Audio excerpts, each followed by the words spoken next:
Okay, magandang araw po muli sa ating lahat. Araw man o gabi, hapon o tanghali, saan man panig kayo ng mundo nandun, sana nasa mabuting kalagayan kayo. At sa may mga kaarawan, happy birthday po. Drink moderately sa mga umiinom. At siyempre, chibog-chibog lang din sa mga hindi manginginom. At sa mga bago naman dito sa aking maliit na channel, maawa na po kayo. Huwag niyo naman pong kalimutang i-like ang ating video. At mag-subscribe na rin para sama-sama tayong ipagtanggol at suportahan ng ating Pangulong Marcos. Salamat po. Kanina ay may nakita akong post o ang tawag yata dito ay repost. Ito ay mula sa isang vlogger. Ito siya, ito. Ayan. Mamaya panunuuran ko ito at i-subscribe ko na rin dahil interesado ako sa kanya. Ito yung kanyang post, si Bright Harry Roque. Matalino kaya Bright. Ayan. Alam niyo, nangingiti ako nung mabasa ko mga comment dito Sa dami nang nag-comment, ni isa walang kumampi kay Harry Roque. Ito. Talagang nakakuha tayo ng kumpirmasyon. Isususpende daw ang ating Mayor Baste Duterte. Totoo po yan. Yan ang sabi ni Harry Roque. Itong pagsususpende ay hindi lang daw dagok sa pamilyang Duterte. Ito po ay dagok sa buong sambayan ng Pilipino. Sabi naman ni Munting Tinig. So ano kaya totoo ito? Ano ang gagawin ni Roque at mga didisit? At ano din ang gagawin ni Digong at Sara?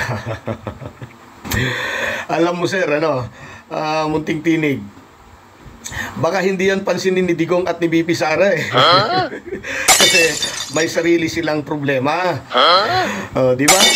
Alam mo naman, nagsimula na ang countdown sa sinabi ni Trillanes. Kaya wag na tayong magtaka kung mapapansin nating unti-unti nang nananahimik sila.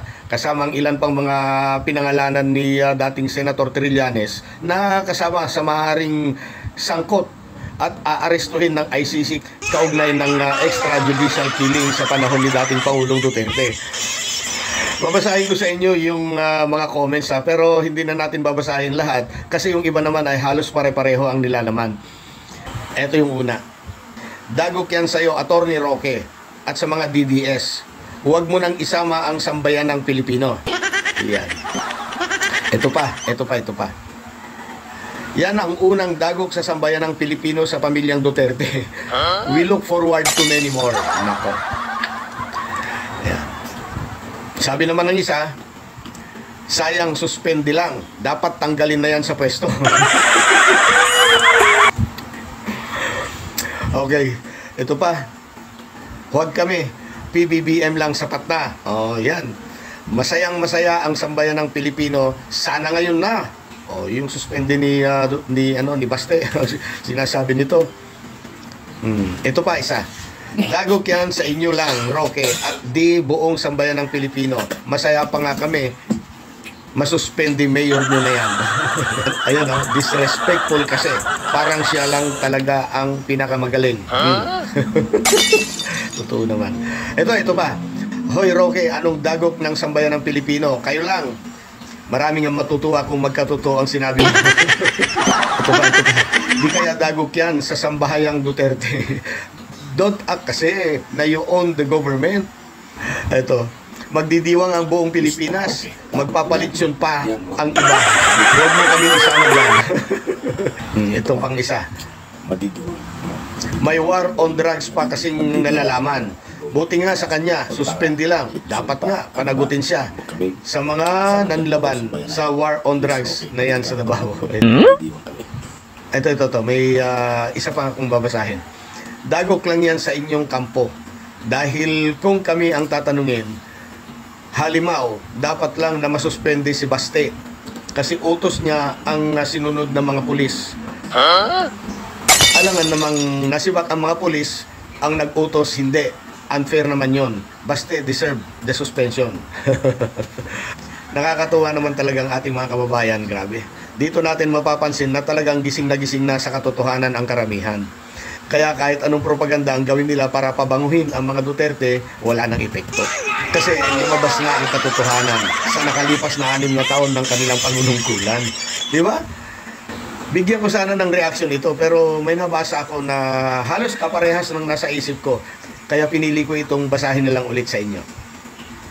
Ito ay mula sa isang komentor na at Elena Lucrecia Lozano.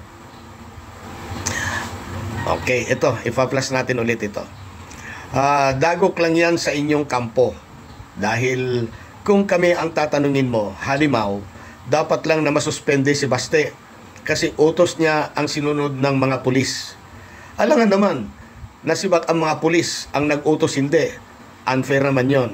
Baste deserve the suspension. May tama ka dyan, ma'am. Yung nagsagawa ng kasalanan, di umano, ay nasibak o nasuspende. Paano naman yung nasa likod nito? I hereby declare a campaign that this city is at war against drugs. Umuhawa, di mo mo undang, ba't yun tamo? Oh, yan. Factual ka. Ay, Naloko na. magaling naman at matalino itong si Atty. Harry Roque. Ang tutungan niyan, sumanib at kasama na nga ni BBM doon sa kanyang campaign rally noon. Ang problema, hindi pa niya tinuloy-tuloy ang pagsuporta. Ayun tuloy, hindi siya pinanghihinayangan ng taong bayan.